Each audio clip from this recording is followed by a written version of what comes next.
Père Noël en Australie.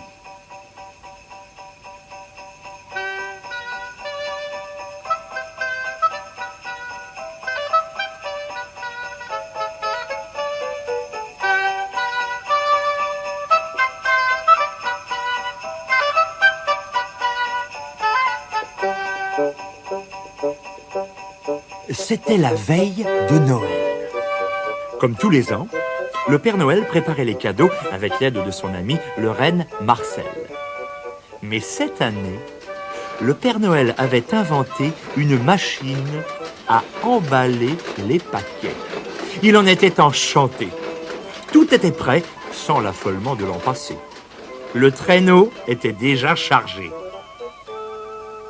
Mais Marcel était sceptique. Il hocha la tête et dit d'un ton peu convaincu: « On n'en avait jamais eu besoin. »« Il faut bien être de son temps, » répondit le Père Noël. « Tu vois, le papier d'emballage entre ici, le ruban par là, le cadeau passe dans ce compartiment et sort à l'arrière, tout emballé. »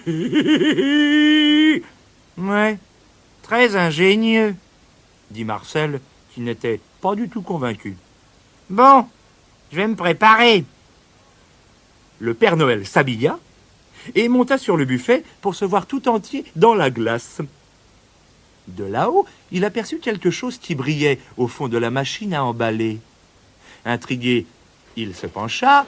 À cet instant, il perdit l'équilibre et tomba la tête la première dans la machine qui se mit à vrombir et l'avala.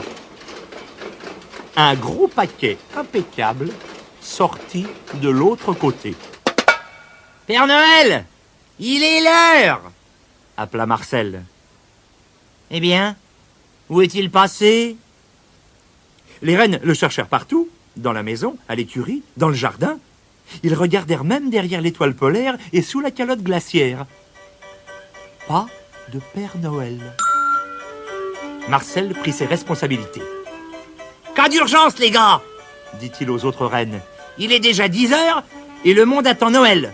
Nous allons faire toute la distribution nous-mêmes. » Ils chargèrent les derniers paquets à bord, sans oublier celui qu'ils avaient trouvé dans la machine à emballer, et s'élancèrent dans le ciel neigeux. Cette année-là, il y eut des bruits bizarres dans les cheminées. On entendit des piétinements et des grognements sur les toits. Il y eut des taches de suie laissées par des sabots sur les tapis. Mais tous ceux qui étaient réveillés gardèrent très soigneusement les yeux fermés. Ils firent semblant de dormir. Ils avaient trop peur de ne pas recevoir leurs cadeaux. Marcel livra chaque paquet à l'adresse indiquée sur l'étiquette. Couvert de suie, soufflant, éternuant, fatigué et furieux, il finit par découvrir un dernier paquet dans le traîneau. Un gros paquet, sans étiquette. « Eh bien, celui-ci ira où il pourra, » déclara-t-il en le jetant hors du traîneau. Le paquet fit un plongeon vertigineux à travers le ciel, survola l'Australie, manqua les cheminées de Sydney et tomba au bord de la mer. Toute une famille australienne descendait justement sur la plage pour se mettre en appétit avant le déjeuner de Noël. Ils aperçurent le paquet. « Regardez, un cadeau qui flotte. Qu'y a-t-il dedans ? Peut-être une dinde ou du champagne ?» Ils nagèrent jusqu'au paquet et le rapportèrent sur la plage. Mais là, bredouilla-t-il. « Oh, ce n'est pas trop tôt! Quelle chaleur !»« Zut! Ce n'est qu'un vieux Père Noël grognon. Quel dommage! Pas de dinde ni de champagne !» dirent les adultes en le repoussant dans sa boîte et en renouant les rubans. Mais les enfants étaient désolés de le voir disparaître. « Il aimerait peut-être mieux retourner au pôle Nord !» cria l'un d'eux. « D'accord, portons-le à la poste !» acceptèrent les parents. À la poste, les facteurs étaient épuisés en ce lendemain de Noël. Ils étaient affalés sur les sacs de courrier et bâillaient.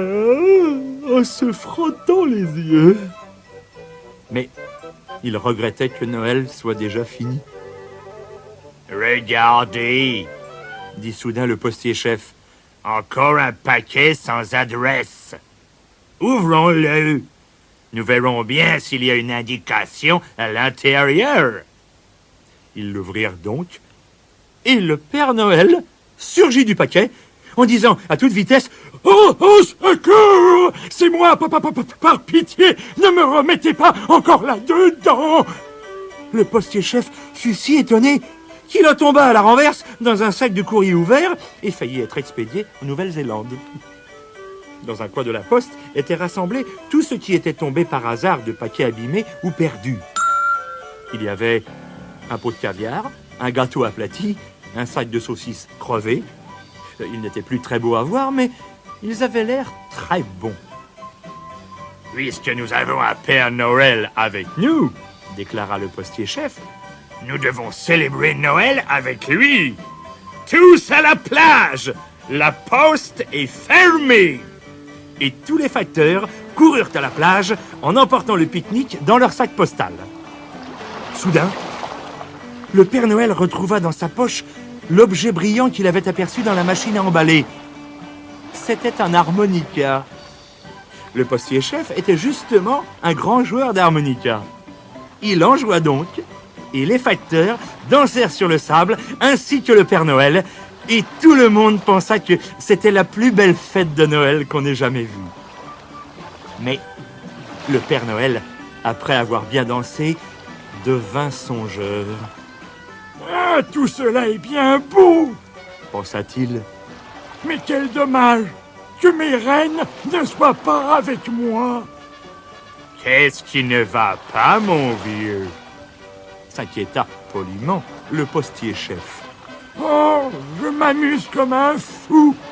déclara le Père Noël. « Mais Marcel et les autres reines me manquent un peu. »« Alors, envoyons-leur un télégramme !» s'écria le postier-chef. Depuis leur retour au pôle Nord, les reines ne cessaient de chercher le Père Noël. « Il faut que nous le retrouvions !» gémissait justement Marcel. « Je suis trop malheureux sans lui. Regardez ma fourrure, elle est déjà grise de chagrin. » Soudain, on sonna à la porte. « Un télégramme pour toi, Marcel !»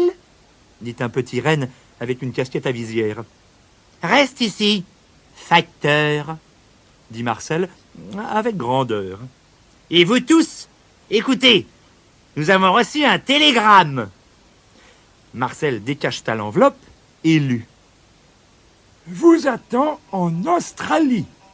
Apportez maillot de bain, baiser, Père Noël. » Prenant juste le temps d'attraper le maillot de bain du Père Noël qu'il n'avait pas mis depuis des années, les reines se mirent aussitôt en route. « Salut les reines !» cria joyeusement le Père Noël à leur arrivée. « Vous avez mon maillot, j'espère ?» « Il était derrière votre nouvelle machine à emballer, » répondit Marcel, tout ému de ses retrouvailles. « Bon, mais sans cette machine, aucun de nous ne serait ici, » déclara le Père Noël. Le postier-chef pensa que les traîneaux des reines feraient d'excellentes planches de surf. 3 secondes plus tard, le Père Noël glissait sur les vagues en criant joyeusement « Quel magnifique jour de Noël! Je ne me suis jamais autant amusé! »